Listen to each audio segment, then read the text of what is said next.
अज़ान मोहतरम मवालियान हैदर करार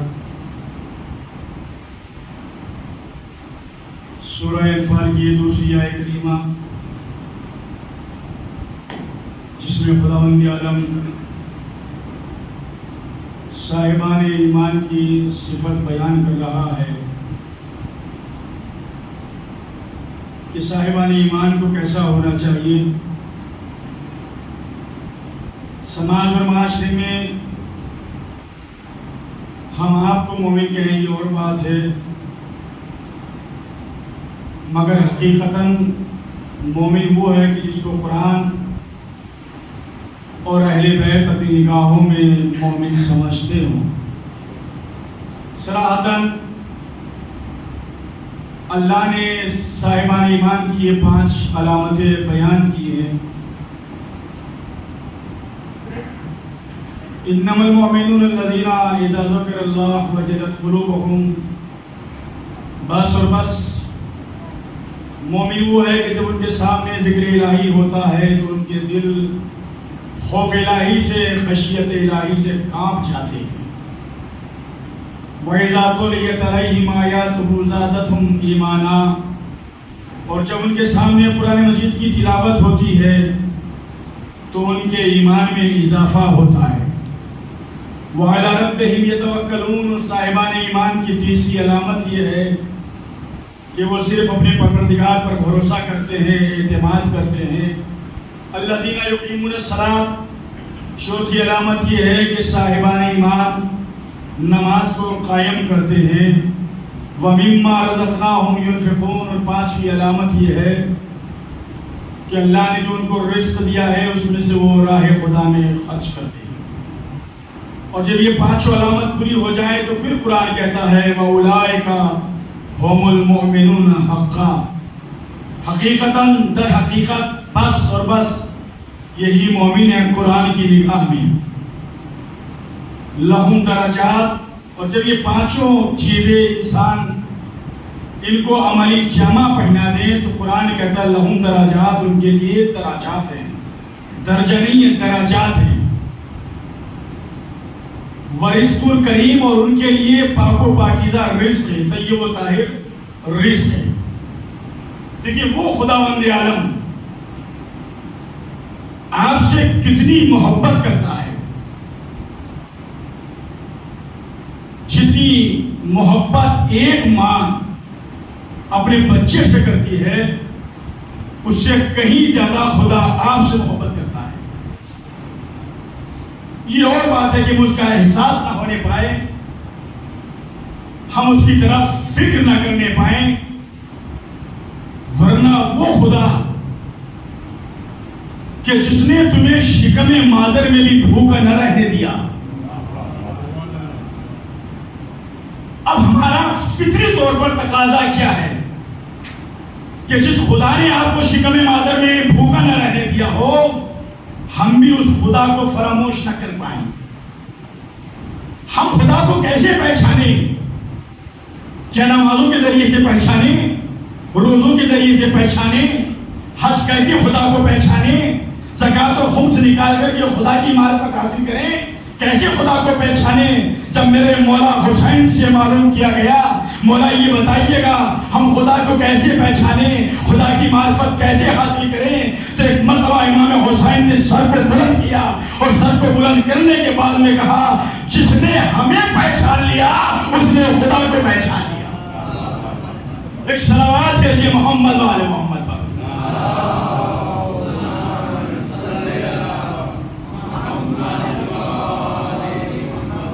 देखिए आप मेरा साथ देखिए, मैं तन्हा मजलिस नहीं पढ़ सकता जब तक आप न पढ़वाएंगे। अगर कहेंगे तो मैं खामोशी के साथ भी मजलिस पढ़ना जानता हूँ और मजलिस में नारे भी लगवाना जानता हूँ।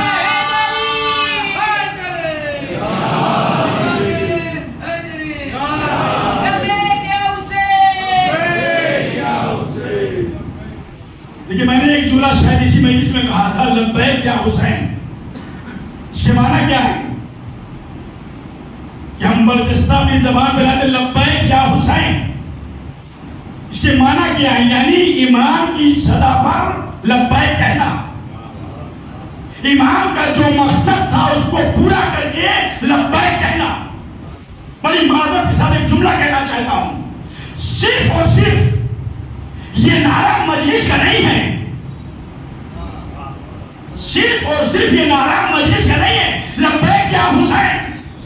नहीं, नमाज पढ़ो तो कहो लब्बैक या हुसैन, रोजा रखो तो कहो लब्बैक या हुसैन, यतीमों की मदद करो तो कहो लब्बैक या हुसैन, बुजुर्गों का इकराम करो तो कहो लब्बैक या हुसैन, मस्जिद में आओ तो कहो लब्बैक या हुसैन, इमाम बारगाह में आओ तो कहो लब्बैक या हुसैन, मस्जिदें बनवाओ तो कहो लब्बैक या हुसैन, कुरान की तिलावत करो तो कहो लब्बैक या हुसैन, मस्जिद में आके अज़ान दो तो कहो लब्बैक या हुसैन। इसलिए कि हुसैन ने जिस मकसद के लिए कुर्बानी दी है, अगर उस मकसद को पूरा करके हमने लब्बैक या हुसैन कहा तो हुसैन की रूह भी खुश होगी, हुसैन का जिस्म भी खुश होगा। लब्बैक या हुसैन, लब्बैक या हुसैन, लब्बैक या हुसैन,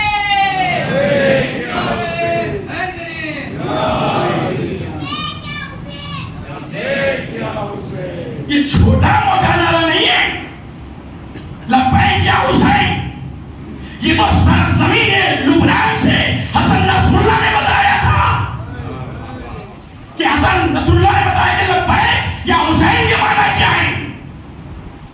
मेरे अजीजों आज याद रखिएगा, पूरी दुनिया की ताकत और कुव्वत जो सबसे सबसे बड़ी अदालत थी। एक हस्ती हमारे दरमियान से चली गई और एक हस्ती बाकी है जिससे पूरी दुनिया की ताकत, साम्राज्यिक ताकत डरती थी। पहली ताकत का नाम है खुमैनी रूहुल्लाह, दूसरी ताकत का नाम है हसन नसरुल्लाह। आज पूरी दुनिया की ताकत और कुव्वत उन दोनों हस्ती से डरती है। एक चली गई और एक बाकी है। अरे 1400 साल के बाद ये सबसे ज्यादा का तोहफा है मेरा दिलो, सदका है कि 1400 बरस के बाद अमेरिका, कनाडा और फ्रांस जैसी ताकत, उन दो शख्सियतों की ताकत को ना समझ पाई। एक का नाम खुमैनी रूहुल्लाह, दूसरे का नाम हसन नसरुल्लाह। तो सोचो 1400 साल पहले दुनिया उसकी ताकत को क्या समझती, जिसे खुदा ने अय्युल्लाह भी कहा, नसरुल्लाह भी कहा, फजलुल्लाह भी कहा, जन्नुल्लाह भी कहा। एक सलावत भेजिए मोहम्मद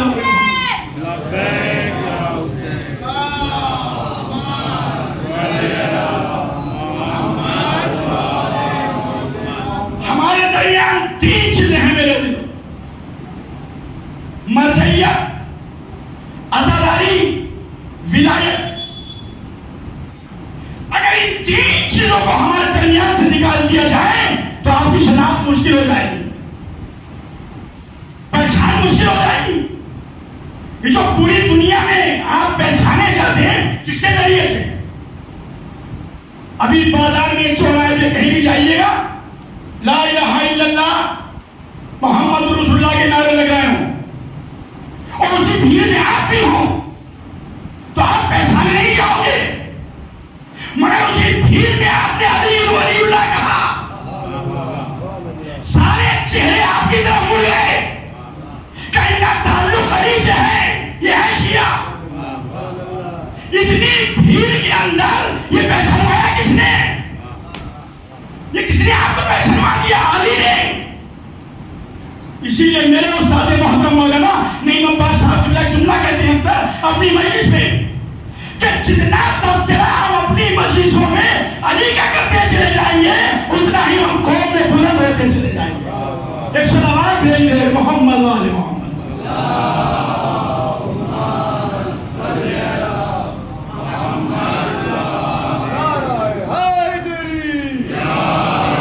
तो विलायत, अज़ादारी, मरजइयत, मैं चूजे हिंदुस्तान से ज्यादा बाहर मुल्कों में रहता हूं। आज हमने होते हैं कभी अज़ादारी पर हमला, कभी मरजइयत पर हमला और कभी विलायत पर। अज़ादारी भी हमारी जान है, विलायत भी हमारी जान है। विलायत जितनी अहम है, मासूम ने फरमाया बुनियल इस्लाम अला खम्सा, इस्लाम की बुनियाद 5 चीजों पर रखी गई, अस्सलात वस्सौम वलहज वज़कात वविलायतुल अली इब्न अबी तालिब। 5 चीजों पर इस्लाम की बुनियाद। बस पहली चीज का नाम है नमाज। मैं यहां पे आया यूपी से 5 दिन के लिए मसलन, तो मैं नमाज पूरी पढ़ूंगा या कसर? अगर 5 दिन के लिए मैं यहां पे आऊं तो नमाज पूरी पढ़ूंगा या कसर? नमाज कसर होगी। यानी अल्लाह ने नमाज में छूट दी का ज़ोहर की 4 नहीं 2 पढ़ो, इशा की 4 नहीं 2 पढ़ो, असर की 4 नहीं 2। साबित बीमार हो गया, रमजान मुबारक आ गया, इस्लाम ने कहा तुमसे रोजा साकित है, बीमारों को रोजा वाजिब नहीं। सेहतमंद हो जाओगे तो दूसरे अय्याम में रोजा रख लीजिएगा। गरीब हो तो हज पे मत जाना, और ये भी नहीं कि कर्जा लेके जाओ, मखरूज पे हज नहीं है। इतना होना चाहिए कि अपने अहलो अयाल को खर्च देके जाओ, आने जाने के भी खर्च बर्दाश्त कर सको। ज़कात निसाब मुकम्मल हो तो दो, निसाब नहीं है तो ज़कात वाजिब नहीं है। तो 4 चीजों में इस्लाम ने छूट दी कि नहीं? नमाज में छूट है, रोजे में, ज़कात में, हज में, मगर एक है विलायत। मासूम ने कहा गरीब है तो विलायत वाजिब है, मालदार है तो आप विलायत की कदर समझिएगा। शायद मुझको पहचान नहीं पाते, मगर मैंने जो किताब में पढ़ा है, जब विलायत पेश की गई तो ये जो हम अंगूठी पहनते हैं जिसका नाम अकीक पत्थर है, सबसे पहले इसने विलायत को कबूल किया। पत्थर ने, अकीक ने, तो इसका काम क्या है? जब अकीक ने विलायत को कबूल कर लिया तो इसका काम क्या है? कि जो शख्स भी पहनेगा ये पत्थर उसकी हिफाजत करेगा। अकीक जो पहनेगा उसकी हिफाजत करेगा। अच्छा, आज फिरोजा खरीदिएगा, नीलम खरीदिएगा, सारे महंगे, मगर अकीक सस्ता क्यों? विलायत को कबूल किया सस्ता क्यों? ताकि इसे हर इंसान पहन सके, गरीब भी पहने, मालदार भी। अब मुझे यहाँ का नहीं पता, मगर मैं अपने इलाके का जानता हूं, जब कोई मर जाता है तो अकीक का दाना उसके मुंह में रखा जाता है। क्यों? ताकि जब तक ये जिंदा था ये इसकी हिफाजत कर रहा था, मर गया है अब भी इसकी हिफाजत करेगा। एक सलावत भेजिए मोहम्मद वाले मोहम्मद।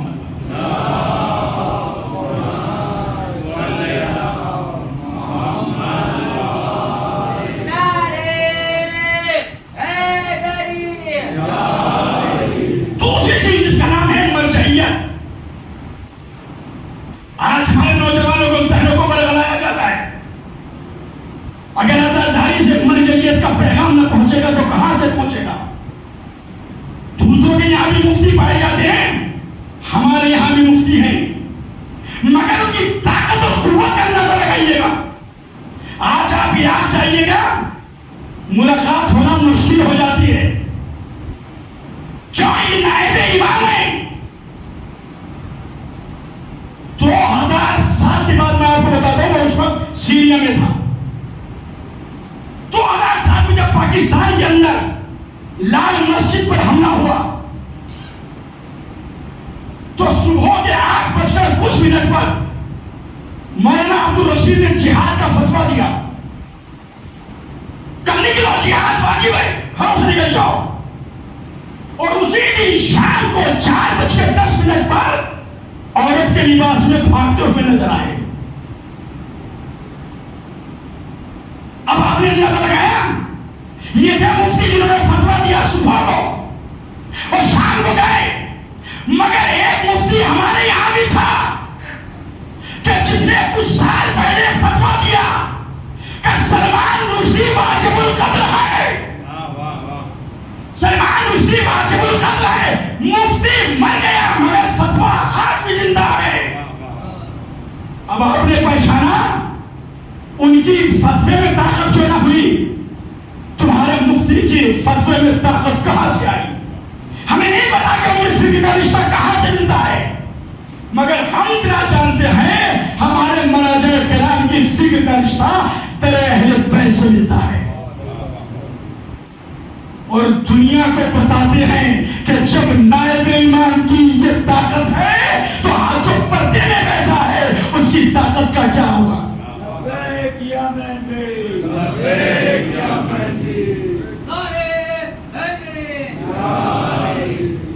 ये हमारे नायब अपने ईमान की आसमान को बताते, हमें पहचानो, नायब को पहचानो तो बाद में इमाम को पहचानना। ये हमेशा जहां होता है हम वारिस बोलता है। जब इमाम आएंगे तो खाने काबा की दीवार से तेज लगा के खड़े हो जाएंगे और जब खड़े होंगे तो खुतबा देंगे, अलाम मन आदा बि आदम फाना औला बिही वफा। जिससे भी आदम ने कोई वादा किया मैं उसे पूरा करूंगा। आज कब्रिस्तान के अंदर किसी के बाप का इंतकाल हो जाए तो बेटा ही तो बोलता है ना वारिस कि मेरे बाप पे जिसका कर्जा हो मुझसे आगे सवाल करे, मैं दूंगा। इमाम खाने काबा की दीवार पे टेक लगा के खड़े होंगे और कहेंगे जिससे आदम ने कोई वादा किया मैं उसे पूरा करूंगा। अला मन आदा बिही नूह फाना औला बिवफाइही। जिससे भी नूह ने कोई वादा किया मैं उसे पूरा करूंगा, मुझसे आगे गए। अला मन आदा बिही शीश फाना औला बिवफाइही। जिसने किसी से भी शीश ने कोई वादा किया मैं उसे पूरा करूंगा, मेरे पास आओगे। इब्राहिम फाना औलाद वफाई, आओ मेरे हाथ पर बैठ करो, उसके बाद ईमान करेंगे। ये हाथ भी किसी गैर का हाथ नहीं है, जो अली का हाथ था वही हाथ ये है, जो हाथ मोहम्मद का था वही हाथ मेरा है। मुझसे मैंने वादा किया है, आओ मुझसे करो। इसका मतलब ये हुआ अगर हुसैन वारिस आदम है, नूह के वारिस हुसैन है, इब्राहिम और इस्माइल के वारिस हुसैन है, तो जो पर्दे में बैठा है वो भी आदम का भी वारिस है, नूह का भी वारिस है, इब्राहिम का भी वारिस है। 1,24,000 अंबिया का वारिस हमारा इमाम। आज हमें पहचानना चाहिए मेरे दोस्तों, हमारा इमाम हमसे क्या चाहता है।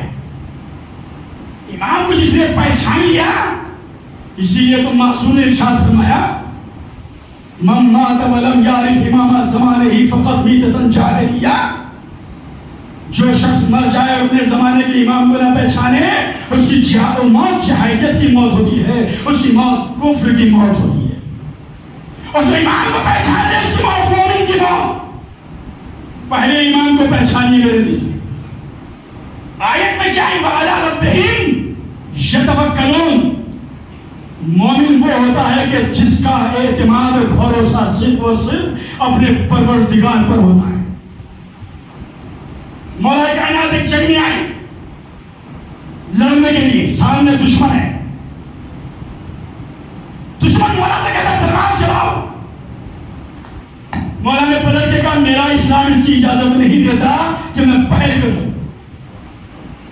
मौला की जंग का उसूल ये था कि पहले दुश्मन वार करे, अली बाद में हमला करे। उसने इस्लाम किया कि आप तलवार चलाएं। मौला ने कहा मेरा इस्लाम इजाजत नहीं देता, तुम तलवार चलाओ। इसरार बढ़ा तो उसकी तलवार चली। मौला ने सिपर को जमीन पर रखा, तलवार चलना चाहती थी तो उसकी तलवार से चली और इमाम की तलवार से टकराई तो 2 हिस्सों में टूट के मुनक़सिम हो गई। उसकी तलवार टूट गई। अब देखिए दुश्मन था, बहादुर था, जैसी तलवार टूटी फौरन मैदान जिहाद में कहता, अरे मौला मैंने आपकी सखावत का बड़ा चर्चा सुना था। अली ने कहा सिर्फ सुना ही था या देखा भी है? क्या मौला सुना था? कहा तो आज मैं दिखाना भी चाहता हूं। सवाल में क्या करना चाहता है? कहा मेरे जो आपके हाथ में जुल्फ़िकार है, तलवार है, वो मुझे दे दे। अब देखिए तवक्कुल अल्लाह, अल्लाह पर एतमाद, अल्लाह पर भरोसा। कोई दुश्मन दे सकता है अपनी तलवार? अपना आसरा दुश्मन को ऐसे मौके में दे सकता है? मगर अली ने जुमला कहा, आने वाले खुदा की कसम, अगर आज तू जिंदगी का सवाल करता, अगर जिंदगी का सवाल करता तो तुझे महाजे जंग पर जिंदगी दे देता। कहा मौला बस मुझे तलवार दे दो। तलवार ले ली, मौला ने सिपर जमीन पर रख दी, जिससे हमला रोका जाता है, सिपर उसे कहा जाता है, उसे जमीन पर रख दिया। अब ये खुश हो गया, और होना भी चाहिए था, जुल्फ़िकार जैसी तलवार और उसके हाथ में आ गई। हाथ में खुश हो गया, कहा मौला मैं तलवार चलाऊंगा आपका खात्मा हो जाएगा। अब देखिएगा तवक्कुल अल्लाह, कहा तलवार चलाऊंगा सर कलम कर दूंगा आपका खात्मा हो जाएगा। मेरे मौला ने मारिफत भरा जुमला कहा मैं जंग तो इसलिए कर रहा हूं ताकि ये बदअकीदगी खत्म हो जाए। कहा मौला कैसे? कहा मैं दुनिया वालों को बताना चाहता हूं मौत और हयात का मालिक खुदा होता है, बंदा नहीं होता। मौत और हयात का मालिक खुदा होता है, बंदा नहीं। कहा मौला कहना क्या चाहती है? कहा सुन, जिसे खुदा बचाना चाहे, जिसे खुदा बचाना चाहे उसे कोई मार नहीं सकता, और जिसे वो मारना चाहे उसे कोई बचा नहीं सकता। अब वो तलवार चलाना चाहता, कभी दाएं बढ़ा बाएं बढ़ा आगे पीछे, तलवार भी नहीं उठ पाती। का मौला ना मेरे हाथ मेरे इख्तियार में है, ना मेरे कदम मेरे इख्तियार में, ये तलवार नहीं चल पा रही है। जुमला सुनिएगा, ये तलवार उठ भी नहीं पा रही है। मेरे मौला ने कहा सुन, जब ये तलवार एक मोमिन पे नहीं चल सकती तो अमीरुल मोमिनीन पे कैसे चल जाएगी?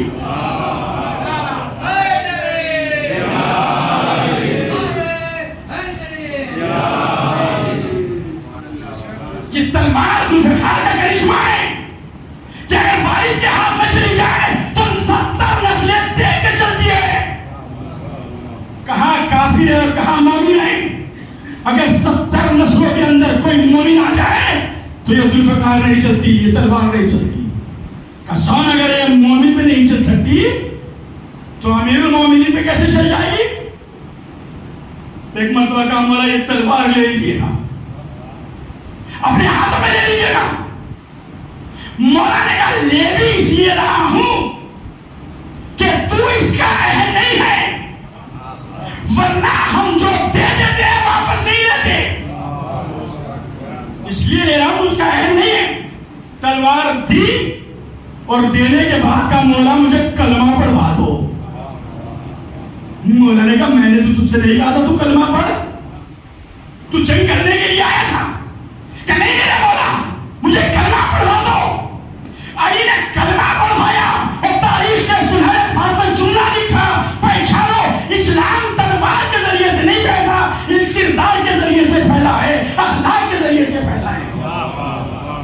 सलावत भेजिए मोहम्मद व आले मोहम्मद।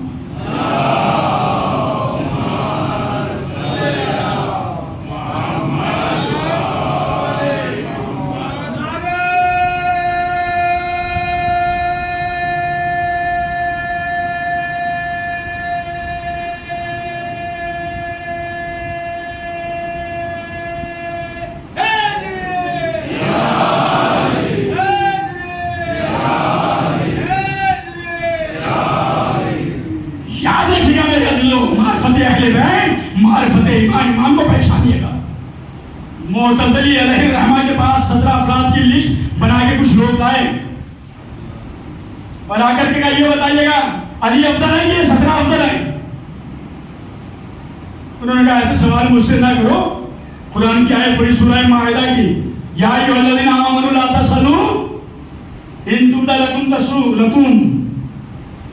ये साहिबान ईमान ऐसे सवाल ना करो, अगर मैं बता भी दूंगा तो तुम्हें बुरा लग जाएगा। कौन अफजल है, कौन मफजूल है? कहीं बताइएगा ये 17 अफजल हैं या अली अफजल? इसरार बढ़ता चला गया तो मुअतज़िली अलैहिर्रहमा ने कहा सुनो, ये 17 अफराद वो हैं कि आज तक बहस हो रही है कि ये मोमिन भी थे कि नहीं। भाई तो भाई ये मोमिन थे कि नहीं, और अली वो साथ है कि आज तक बहस हो रही है कि ये खुदा था कि बंदा। आज तक बहस हो रही है कि खुदा था या बंदा। अगर ये 17 अफराद उसको सजदा न करते तो काफिर कहलाते, और अगर अली उसको सजदा न करता, अली उसको सजदा न करता तो खुदा कहता था। इसलिए उसके कमालात, उसके सिफात के मज़हर का नाम है अली इब्न अबी तालिब। ये अहले बैत उसके सिफाते कमालात का मज़हर है। आज चूंकि 2 मुहर्रम है मेरे अज़ीज़ों, मुझे पढ़ना कुछ और था मगर गुफ्तगू कहीं और चली गई। इसी इमाम का बेटा, इसी अली का बेटा, जो खुदा की साथ पर कितना एतमाद होता है इमाम को। और अगर हम इमाम के चाहने वाले हैं तो ना हमारे सामने दुनिया है, बस हमारे सामने इमाम है। हमारे सामने इमाम, और जब इमाम आ जाए तो फिर ये नहीं कि हम ये काम कर रहे हैं क्यों और चल नहीं। जब भी आ जाए तुम्हें आवाज दे दो, लब्बैक कह दो। अभी मसाइब की रात आएगी, शब आशूर, मसाइब सुनेंगे। शब आशूर में हुआ क्या था करबला में? मैं अभी मसाइब नहीं पढ़ रहा हूं। क्या हुआ था करबला में? छोटे छोटे बच्चों को माए तैयार कर रही थी कि कल कयामत का दिन है, कल अपने इमाम पर जान कुर्बान कर देना।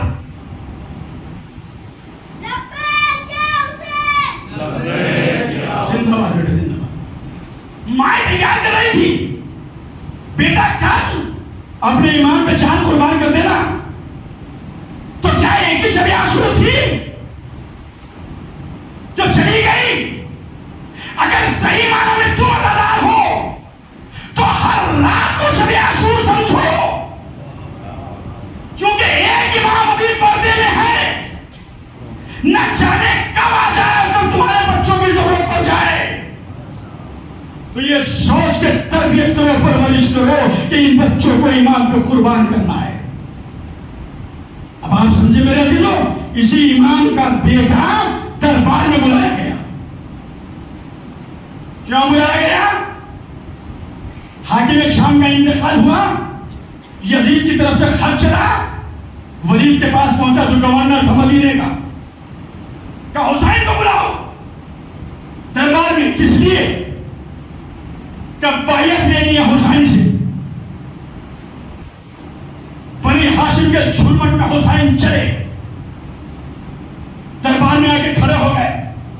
क्यों बुलाया है? क्या तुम्हें नहीं पता कि मैं शाम का इंतकाल हो गया? कहीं ना लिल्लाह। ये बताओ बुलाया क्यों है?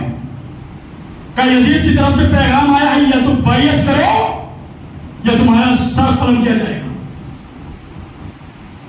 इमाम ने कहा कि रात के सन्नाटे में तुमने मुझे बुलाया है, दिन के उजाले में मुझे बुलाना तो मैं बात करूंगा। मरवान पहलू में बैठा है, कबली अगर ये बच के चले गए तो तुम्हारे हाथ नहीं आएंगे। पलट के हुसैन और पलट के मरवा मरवान को देखा और मरवान को देख के कहा जन्नत सरखा, ये नीली आंखों वाली मां के देते तू और मुझे मौत से डराता है। बनी हाशिम में से कोई अंदर नहीं आया था, कमरे बनी हाशिम दरवाजे पर थे।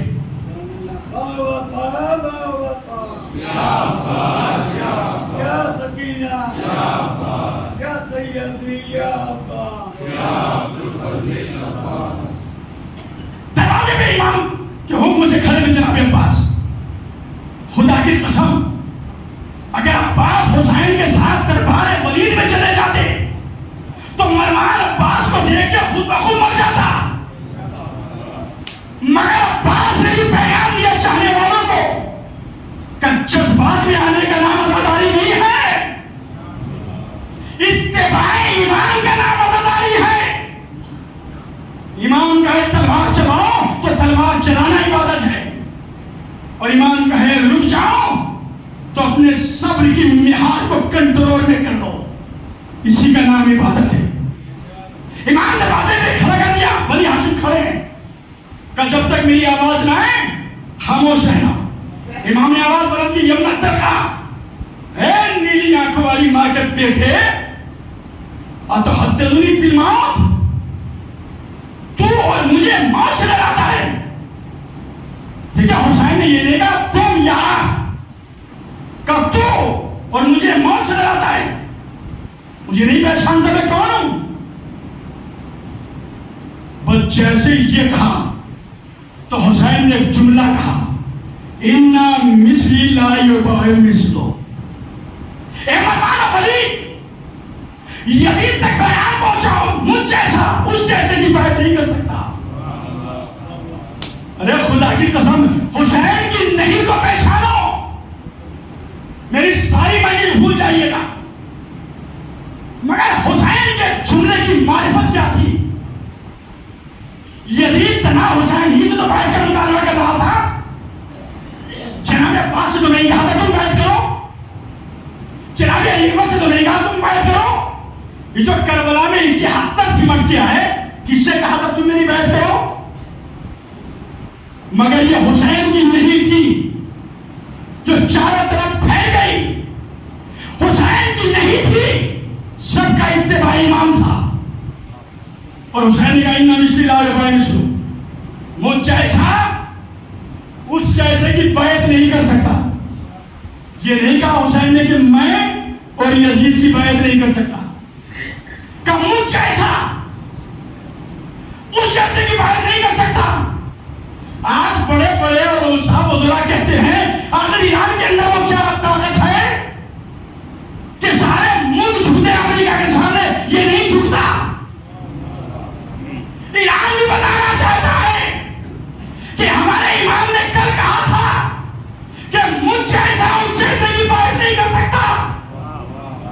हम भी तो हुसैन के गुलाम हैं ना।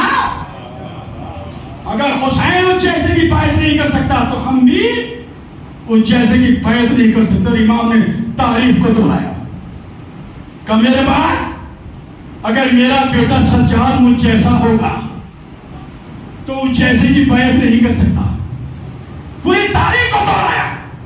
और शायद यही वजह थी कि अल्लामा मोइनुद्दीन चिश्ती ने भी मौला के इस कौल को सुन के शेर कहा कि शाह अस्त हुसैन, बादशाह अस्त हुसैन, दीन अस्त हुसैन, दीपना अस्त हुसैन, हक्का के बिना ला इलाहा अस्त हुसैन। मौला के इसी कौल को समझ के इन्होंने भी कहा इन्ना मिस्ली ला युबाय मिस्लो। तो ख्वाजा मोइनुद्दीन ने क्या कहा? बादशाह हुसैन, शाह हुसैन, बादशाह हुसैन। हुसैन शाह भी है, बादशाह भी। हुसैन दीन भी है, दीन पनाह भी है। सरकार नदा दर दस्त यजीद, हक्का के बिना ला इलाहा अस्त हुसैन। आपने सुन लिया और मैंने पढ़ दिया। ख्वाजा मोइनुद्दीन चिश्ती पहचाने किस नजरिए से गए? क्या अपनी पूरी जिंदगी के अंदर यही 4 शेर कहते उन्होंने? मगर आज बच्चे बच्चे को याद है, पर और भी तो शेर होंगे, उनके अशार होंगे, मगर तारुफ हुआ इनके नजरिए से। शायद हुसैन भी बताना चाहते हो कि हमारे लिए कुछ बोल के तो देखो, हमारी तारीफ में कुछ कहो तो सही, हम तुम्हें जिंदा रखेंगे। ऐसे शेर है ना, शाह हुसैन, बादशाह हुसैन, 2 मरतबा हुसैन का नाम, दीन अस्त हुसैन, दीपना अस्त हुसैन, 4 मरतबा हुसैन का नाम। कहीं यजीद का नाम आया?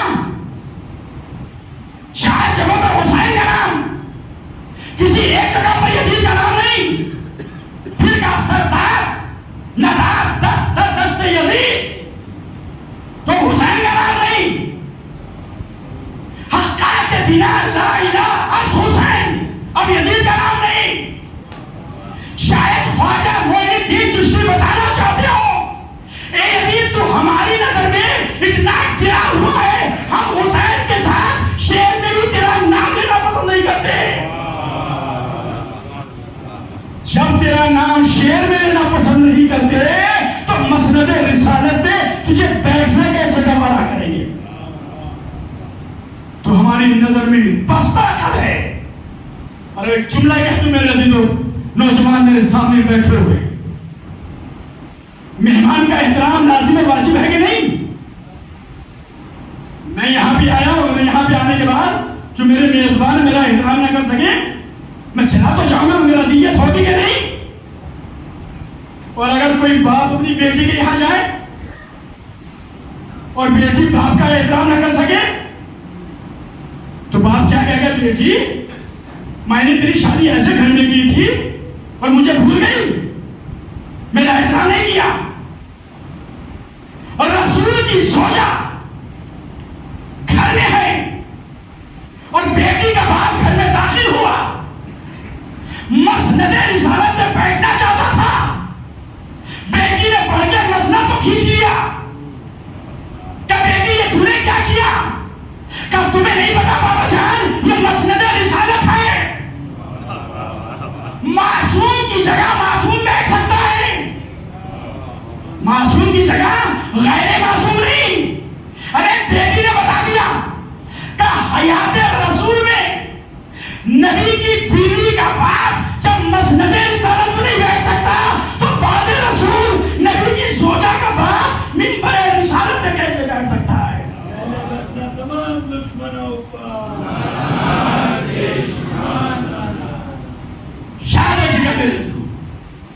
इमाम को पहचानिएगा, इमाम कौन होता है। अगर हमने इमाम को पहचान लिया तो सही मानों में हमने खुदा की मारिफत हासिल कर ली, खुदा को पहचान लिया। हरे दरबार से हुसैन कह के चले तू और हमें मौत से डराता है, ये नहीं हो सकता। और ये कह के हुसैन चले, इन्ना मिस्ली ला युबार मिस्ली, मुझ जैसा उस जैसे की बैत नहीं कर सकता। जब चले हैं हुसैन तो इनके 71 अफराद इमाम के साथ चले, छोटे भी हैं बड़े भी हैं। हुसैन के साथ करबला में आ गए और ये 71 कितने फना जिल्ला हो गए। हुसैन ने एक नहीं की इतना कि मैं तेरी बात नहीं कर सकता, मैं उसकी बात नहीं कर सकता। हुसैन ने शब आशूर चिराग गुल किया और चिराग गुल करने के बाद में कहा मैं तुम्हें जन्नत दिलवाऊंगा, वापस जाओ। 71 के 71 ने कहा नहीं, कभी नाना ने शिफात कराऊंगा, कहा नहीं, मैं मां से जन्नत दिलवाऊंगा, चले जाओ, कहा नहीं, मैं तुम्हारे सर से पैर को उठाए लेता हूं, तुम चले जाओ, नहीं, ये मेरे खून के प्यासे हैं, तुम्हारे नहीं। इनको थोड़े दरबार में बुलाया था, गए तो हुसैन थे ना। हुसैन कह रहे मैं पैर उठाए लेता हूं, हुसैन कह रहे मैं जन्नत भी दिलवाऊंगा। आप मुझे बताइए कितना मजमा मेरे सामने बैठा है। मैं इससे पहले आपने नमाज पढ़ी, क्यों पढ़ी? जाके ताकि जन्नत में चले जाए, कामयाब जिंदगी बसर हो जाए, जन्नत में जाए। और इमाम क्या कह रहे हैं? मैं तुम्हें जन्नत दिलवाऊंगा, चले जाओ। आज आप अगर इराक जाए जियारत के लिए और आयतुल्लाह सिस्तानी साहब आपसे कहें जियारत मुबारक हो, मैं गवाही देता हूं आप जन्नत में जाओगे, तो पूरे रास्ते मुस्कुराहट नहीं जाएगी आप ही। अरे नायब इमाम, उन्होंने मुझसे कहा कि मैं जन्नत दिलवाऊंगा, मैं जन्नत का जामिन हूं। और बड़ा से नफीस इमाम करबला में खड़े हुए कह रहे हैं मैं जन्नत दिलवाऊंगा अपने नाना से, जाओ तुम चले जाओ, मैं शफाअत कराऊंगा, मैं बायत को उठाए लेता हूं। तो अब तो जाना चाहिए था कि नहीं? ये करबला में आए क्यों थे साहब? जन्नत ही के लिए तो आए थे ना। और जन्नत कह रहे हैं खुद इमाम कि हम जन्नत दिलवाएंगे, तुम चले जाओ। इनका न जाना और ईमान का कहना, इसका मतलब यह है कि असहाबे करबला की निगाह में कोई और मकाम था जो जन्नत से भी बुलंद था। असहाबे हुसैन जानते थे जन्नत में जाना कमाल नहीं है, इमाम की माइयत, इमाम के साथ रहना कमाल है। हमें वो जगह चाहिए जहां इमाम हो। ये मेरे मौला, अगर 70 मरतबा कैंची से हमारे टुकड़े टुकड़े कर दिए जाए तब भी फातिमा तेरे फलाल के कदमों को छोड़ के हम नहीं जा सकते। 70 मरतबा कैंचियों से टुकड़े किया जाए बदन, 70 मरतबा हयात मिले और 70 मरतबा टुकड़े कर दिए जाए तब भी हुसैन तेरे कदमों को छोड़ के हम नहीं जाएंगे। क्या मर्तबा था मेरे अजीजों। और मैंने तारीख में पढ़ा कि हुसैन जन्नत दिलवा रहे, नाना ने शिफात करवा रहे, फातिमा ज़हरा सलामुल्लाह अलैहा से नजात दिलवा रहे, और फिर भी ये जाने के लिए तैयार नहीं है। जाना तो जन्नत ही में है ना। अब मैं मिसाल के तौर पर अब्बास भाई के मकान में रुका हुआ, शाहिद मौलाना साहब जो हैं वो मेरे भाई हैं, वो भी मेरे साथ में रुके हुए हैं, मगर उनका कमरा अलग है, मेरा कमरा अलग। अब अगर कोई कॉन्फ्रेंस हो बहुत बड़ी और बिल्डिंग एक हो तो उसमें उलमा का इंतजाम अलग होगा, जो उससे बुलंद होंगे उनका इंतजाम अलग होगा, जो टीचर होंगे उनका इंतजाम अलग होगा। बिल्डिंग एक है मगर जगह अलग अलग है, इसलिए जन्नत एक है मगर मकाम अलग अलग है। असहाबे हुसैन जानते थे कि जन्नत के बगैर कत्ल हुए मिल जाएगी, मगर जो जगह हमें चाहिए वो शहीद हुए बगैर नहीं मिल सकती। इसलिए कोई जाने के लिए तैयार नहीं था। मेरे अजीजों, करबला मेरी सारी मजलिस भूल जाइए मेरे अजीजों, मैं पैगाम देने का आदी हूं, इसलिए कि मेरे सर पे अमामा रखा है, मैंने माले इमाम खाया है मदरसे में ताकि उसका हक अदा हो जाए। करबला इतिहास का पैगाम देती है। मैं इसी को समझता हूं कि मेरे एक मर्द मोमिन भी खुश हो जाए मेरी मजलिस से, मेरी तकरीर से, तो मैं समझता हूं मेरी दुनिया भी कामयाब है, मेरी आखिरत भी कामयाब है। करबला इतिहास का पैगाम देती है। मुंतशिर ना हो जाओ, दुश्मन तुम्हारी बैक में लगा है, अपने आप में इत्तेहाद पैदा कर लो मेरे अजीजों। मालूम है कि इत्तेहाद और इख्तिलाफ में क्या फर्क है? अभी आप बाजार जाइएगा मजलिस के बाद, अंगूर के या केले का गुच्छा रखा हो और आप कहें कितने रुपए दर्जन? का 100 रुपए दर्जन, और उसी की बराबर में केले अंगूर अलग अलग रखे हो, जुदा जुदा हो, कहीं कितने रुपए किलो, कहीं 50 रुपए किलो। क्या इनका जायका बदल गया? क्या बदलाएगा? है तो ये भी केले, है ये भी अंगूर, मगर जब तक ये मुत्तहिद थे तो इनकी कीमत पूरी थी। जब ये जुदा जुदा हुए तो कीमत आधी हो गई। मेरे अजीजों, जब तक तुम फर्श अदा पर मुत्तहिद होगे तो कीमत पूरी होगी, और जिस दिन तुम जुदा हो गए, तुम्हारे अंदर इख्तिलाफ पैदा हो गया, समझो तुम्हारी कीमत आधी हो जाएगी। इसीलिए मेरे अजीजों, तुम्हारी फिक्रों को एक होना चाहिए।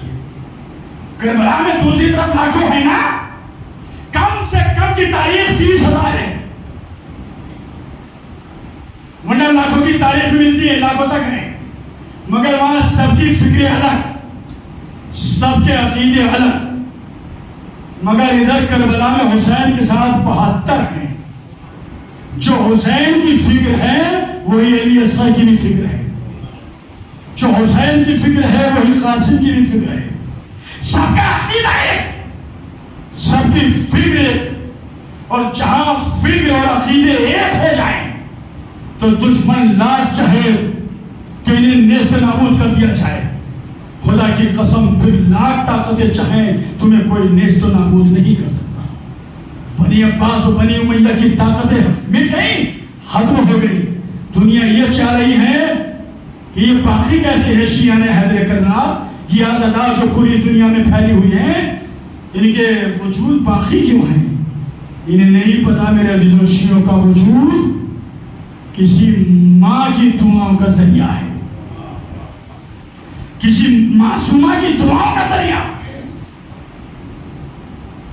और यही तो कहा था ना फातिमा ने, जब मुसलसल रसूलुल्लाह कहते थे बेटा हुसैन तो 3 दिन का करबला में भूखा प्यासा मारा जाएगा। माँ के सामने कहा, भाई के सामने कहा, नाना भी बैठे, बाबा भी बैठे, सब। तो हुसैन को 3 दिन का करबला में भूखा प्यासा शहीद कर दिया जाएगा। कहा नाना मुसलसल में सुनता हूं, कहा मुझे 3 दिन का भूखा प्यासा करबला में शहीद कर दिया जाएगा, ये बताइएगा नाना, आप मेरे अज़ादारों को, रोने वाले को क्या देंगे? रसूलुल्लाह ने कहा बेटा मैं शाफिया महशर हूं, मैं उनकी शफाअत करा दूंगा। बाबा आप क्या देंगे? कहा मैं साखी कौसर हूं, जो तेरे रोने वाले होंगे उन्हें हौज़ कौसर से सैराब करूंगा। भैया आप क्या देंगे? कहा मैं जन्नत का मालिक हूं, मैं जन्नत दे दूंगा।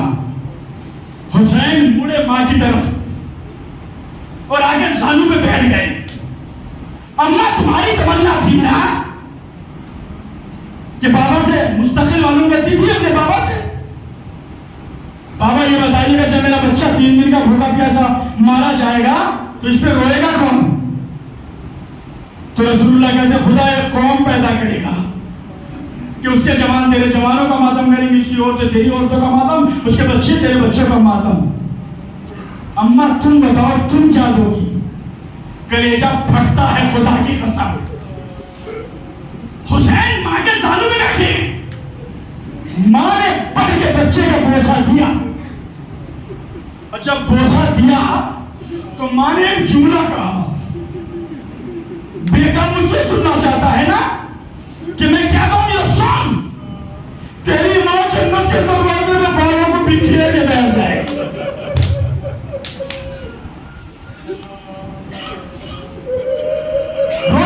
आज तो मुहर्रम है ना, खुदा आपको कोई गम ना दे सिवाय गम करबला के। बेटा मैं जन्नत के दरवाजे में बालों को बखेर के बैठ जाऊंगी, और जब तक एक अज़ादार जन्नत में ना जाएगा तेरी माँ वादा करती है मैं जन्नत में न जाऊंगी। खुदा तुम्हारी बेटियों को सलामत रखे। आपके घर में बेटियां होंगी ना, मेरे भी बेटियां हैं। बेटा माँ से मोहब्बत करता है, बेटी बाप से। मैं अक्सर सफर पे रहता हूँ, बाहर मुल्कों में जाता हूँ। आप मजलिस के बाद जायजा लीजिएगा, अपने बच्चों में जाइएगा, बेटियों के पास।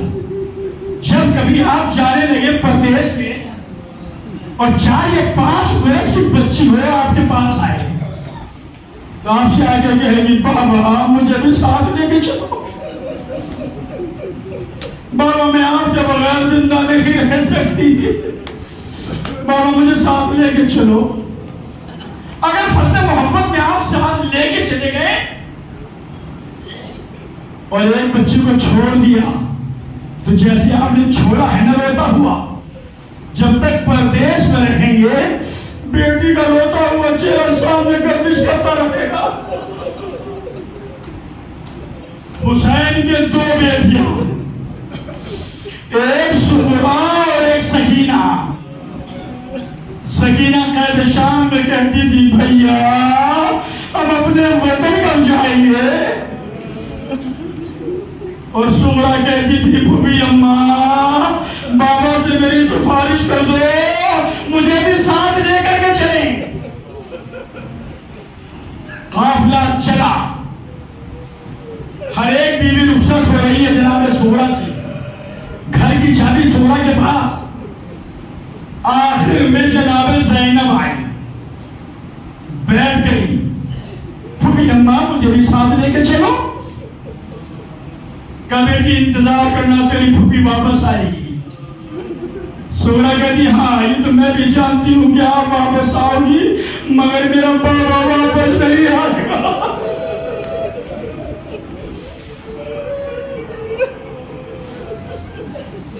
मेरा बाबा वापस नहीं आएगा। सकीना मतलब सोना के पास ज़ैनब बैठ गई, बीबी बच्ची ने बता ये तुझे कैसे मालूम हो गया कि तेरा बाबा वापस नहीं आएगा? फूफी अम्मा सुनना चाहती हो तो सुनो, मैं चूंकि बीमार हूं ना, रात का जब सन्नाटा होता था तो तुम सब सो जाते थे, मगर रात के सन्नाटे में कोई बीवी आती थी, आगे कहती थी हाय मेरा हुसैन, हाय मेरा हुसैन। मैं कहती बीबी तू कौन है? कसूरा ने पहचाना, मैं तेरी दादी फातिमा। सूरा तू यतीम होने वाली है। सुनिएगा मेरे दोस्तों, खुदा तुम्हारी बच्चियों को सलामत रखिए। काफिला चलने लगा तो सूरा ने ज़ैनब से कहा फूफी अम्मा बाबा से सिफारिश कर दीजिएगा, मुझे भी साथ लेके चले। सूरा का हाथ पकड़ा, हुसैन के करीब जाने लगी तो हुसैन कुर्सी से खड़े हो गए। कहा बहन सूरा की सिफारिश न करना। कहा भैया बताओ तो सही, तुम सूरा को क्यों नहीं लेके जा रहे हो? सकीना जा रही है, अली असगर जा रहा है, सूरा को क्यों नहीं ले जा रहे हो? कहा बहन सुनना चाहती हो तो बैठ जाओ। बैठ गई बहन। कहा बहन सुनो, ये सूरा मेरी मां की शबी है। तुम्हें तो मालूम है ना कि इन औरतों को शाना कूफा फिराया जाएगा, नंगे सर फिराया जाएगा। बहन मैं नहीं चाहता मेरी मां की शबी बाजारों में फिराई जाए। आजादारों मुझसे कहा गया है असाब हुसैन पर कुछ मसाइब कर दीजिएगा। करबला के मैदान में जब हुसैन आखिरी नमाज पढ़ रहे थे तो शहीद को अपने करीब बुलाया और बुलाने के बाद ने कहा शहीद मैं नमाज पढ़ना चाहता हूँ, तुम मेरी हिफाजत के लिए खड़े हो जाओ। हुसैन नमाज पढ़ रहे हैं, शहीद खड़े हो गए, तीरों की बारिश हुई, शहीद ने अपने सीने पर रोक लिए और जब नमाज खत्म हो गई शहीद ने कहा मौला क्या मुझसे राजी हो गए? तो हुसैन ने कहा सईद, खुदा तुम्हें नमाज गुजारों में शामिल करे।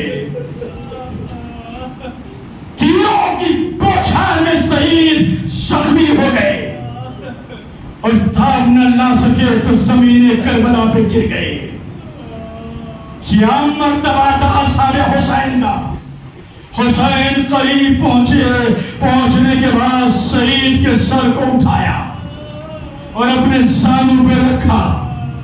सईद कदमते बदल रहे हैं, कभी दायां पहलू कभी बायां पहलू।